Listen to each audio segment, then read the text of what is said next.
السلام علیکم ورحمۃ اللہ وبرکاتہ۔ اعوذ باللہ من الشیطان الرجیم، بسم اللہ الرحمن الرحیم۔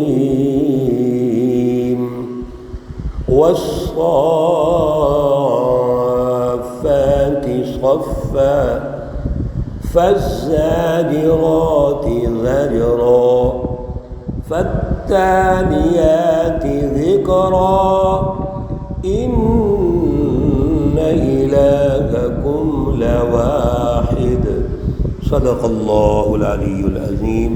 اللهم صل على سيدنا ومولانا محمد النبي الأمي وعلى آله وأصحابه وبارك وسلم عليه۔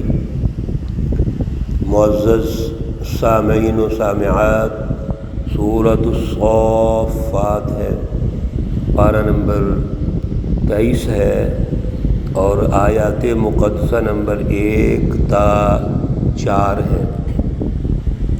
اللہ رب العزت ان آیات کا فہم اور شعور عطا فرمائے اور عمل کی توفیق اور صلاحیت عطا فرمائے۔ سورۃ الصافات یہ مکی صورت ہے، مکۃ المکرمہ میں نازل ہوئی ہے۔ اس کی 182 آیات اور 5 رکوع ہے۔ اگر پچھلی صورتوں کے تسلسل کے ساتھ اس کو سمجھیں تو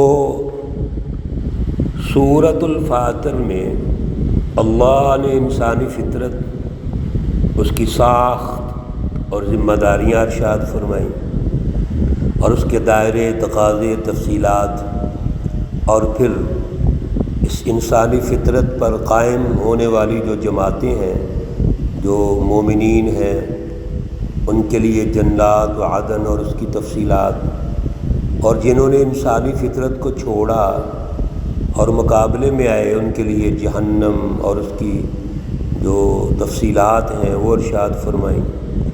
سورۃ یاسین میں اسی انسانی فطرت میں نکھار پیدا کرنے کے لیے کچھ دائرے اور تقاضے ارشاد فرمائے، اور انسانی فطرت کا نکھار کیسے پیدا ہوگا وہ القرآن الحکیم اور صراط مستقیم تنزیل العزیز الرحیم، اللہ کی طرف سے وہ راستہ طے شدہ ہے جو نازل ہوا، اور اس کے ذریعے سے انسانی فطرت آگے بڑھے گی، اس میں ترقی آئے گی۔ 2 ذمہ داریاں اللہ نے انسانی فطرت پر قائم رہنے والی سچی جماعت کی لگا دیں۔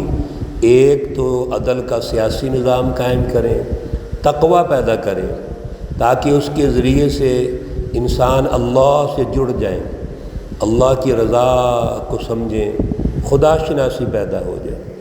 دوسرا، انفاق مال یعنی معاشی نظام، وسائل رزق اللہ نے جو دیے ہیں ان کی مینجمنٹ، تاکہ عدل کا معاشی نظام قائم ہو اور انسان دوستی کا ماحول پیدا ہو جائے۔ انسانی فطرت کا جو ماحول ہے وہ خدا شناسی اور انسان دوستی کا ہوتا ہے۔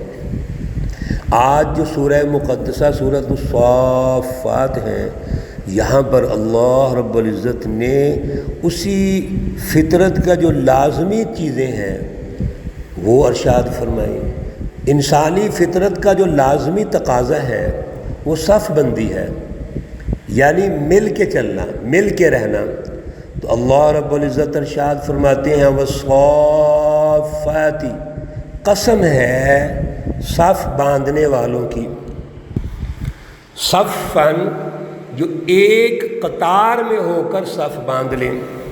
یہاں سے مراد اللہ کے فرشتے بھی ہیں جو اللہ رب العزت کی پوری کائنات کا نظام چلا رہے ہیں، اس کی مینجمنٹ کر رہے ہیں، اور اس انتظار میں رہتے ہیں کہ اللہ کا جب حکم آئے تو مل کر صف بندی کے ساتھ آگے بڑھیں۔ تو یہاں سے مراد صف بندی ہے، اجتماعیت ہے، اجتماعی سسٹم ہے۔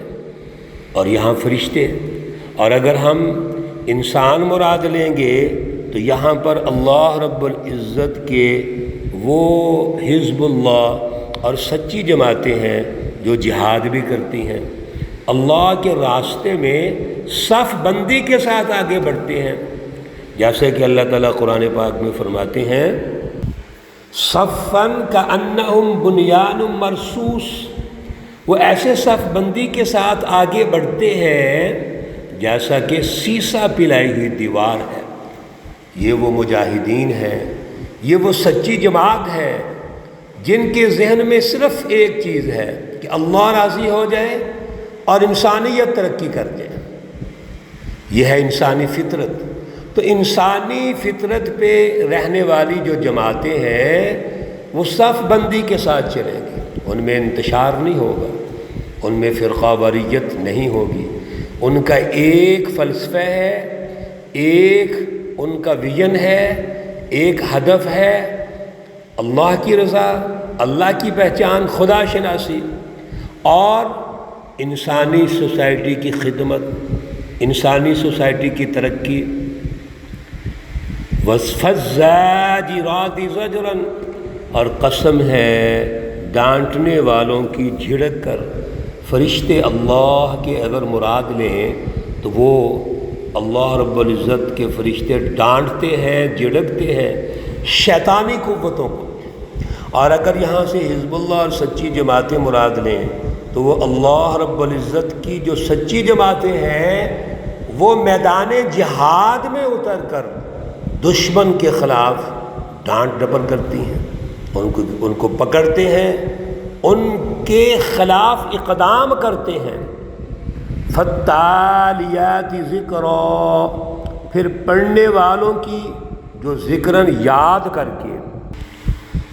اللہ رب العزت کے فرشتے مراد لیں اگر تو یہ اللہ کے فرشتے اللہ کے احکام سنتے ہیں، ان کو توجہ سے پڑھتے ہیں، دیکھتے ہیں اور اللہ کا حکم مانتے ہیں اور اللہ کو یاد کرتے ہیں۔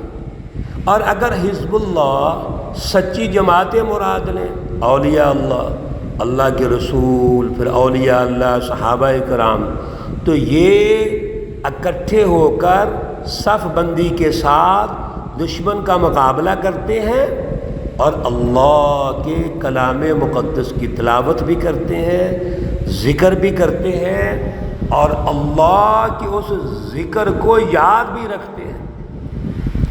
ہر وقت ان کے دلوں میں اللہ کی یاد ہوتی ہے، وہ میدان جہاد میں ہو، وہ گھروں میں ہو، وہ کہیں باہر ہوں، کسی سفر پہ ہوں، اللہ کو یاد کرتے ہیں۔ اور بالخصوص اگر دشمن کے ساتھ مقابلہ ہے تو پھر تو ہر وقت وہ اللہ کو یاد کرتے ہیں، ان کے دلوں میں بھی اللہ کی یاد ہوتی ہے، ان کی جو زبان ہے وہ بھی اللہ کے ذکر سے تر ہوتی ہے اور ان کے اقدامات بھی اللہ کے ذکر کے لیے ہوتے ہیں۔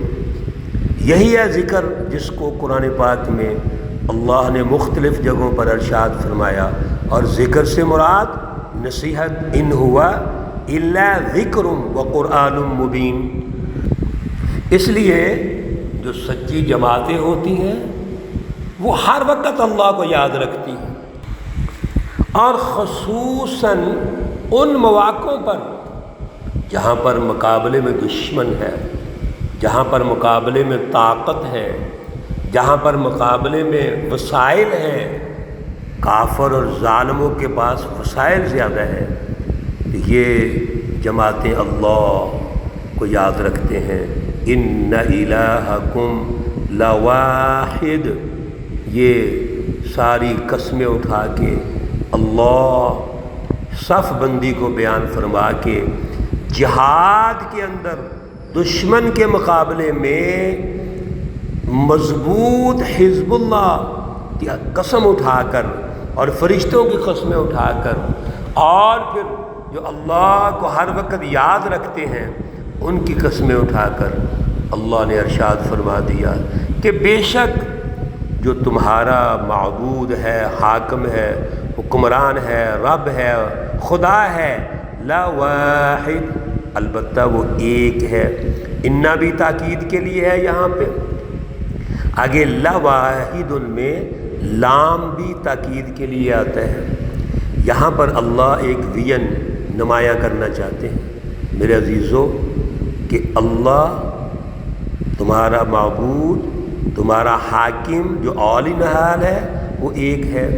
یعنی یہ تمام جو ابتدائی اور تمہیدی گفتگو ہے اس میں اللہ رب العزت نے ہمیں یہ سمجھا دیا کہ اب سورہ مقدسہ باقی جو سنیں گے آپ تو آغاز میں ہی شرح صدر حاصل کر لو کہ اللہ ایک ہے، حکمران ایک ہے۔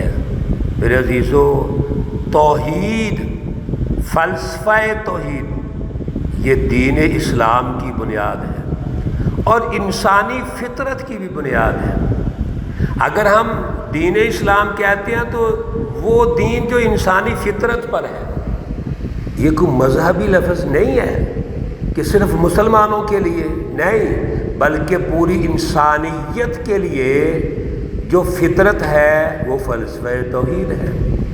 جس اللہ نے انسان کو پیدا کیا ہے اس کی پہچان بھی انسان میں آنی چاہیے۔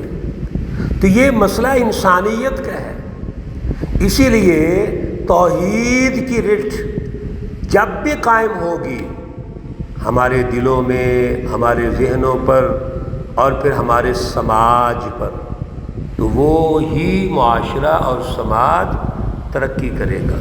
اس میں فرقہ واریت نہیں ہوگی، انتشار نہیں ہوگا، اس کی بنیاد انسانی حقوق ہوں گے، اس کی بنیاد انسانی نوعی تقاضے ہوں گے، اس کی بنیاد انسانیت ہوگی، اور دین اسلام کا موضوع انسانیت ہے۔ قرآن مقدس کا موضوع انسانیت ہے۔ الحمدللہ رب العالمین، یہ انسانی فطرت، پوری کائنات کی ربوبیت، پھر آگے انسانی فطرت وما ارسلناک الا کافۃ للناس وما ارسلناک الا رحمۃ للعالمین۔ اور اللہ رب العزت آخری سورہ مبارکہ میں فرماتے ہیں رب الناس، مالک الناس، الہ الناس، اللہ ہی سب کچھ ہے، تمام تر اختیارات کے مالک وہی ہیں، لا واحد، وہ ایک ہی ہے۔ میرے عزیزو، اس پر ہمیں شرح صدر ہونا چاہیے، کوئی کنفیوژن نہیں ہونی چاہیے کہ اللہ ہمارے دلوں پر، ہمارے دماغوں پر، ہماری سوچوں پر اللہ کی رٹ کو غالب ہونا چاہیے۔ اللہ ہمیں شعور عطا فرمائے۔ اللہ رب العزت تمام بیماروں کو شفائے کاملہ عاجلہ مستمرہ عطا فرمائے۔ اللہ رب العزت تمام مرحومین و مرحومات کو جنت الفردوس میں اعلیٰ مقام عطا فرمائیں۔ ربنا تقبل منا انك انت السميع العليم وتب علينا انك انت التواب الرحيم، وصلى الله تعالى على النبي الأمي محمد وعلى آله وأصحابه أجمعين برحمتك يا أرحم الراحمين۔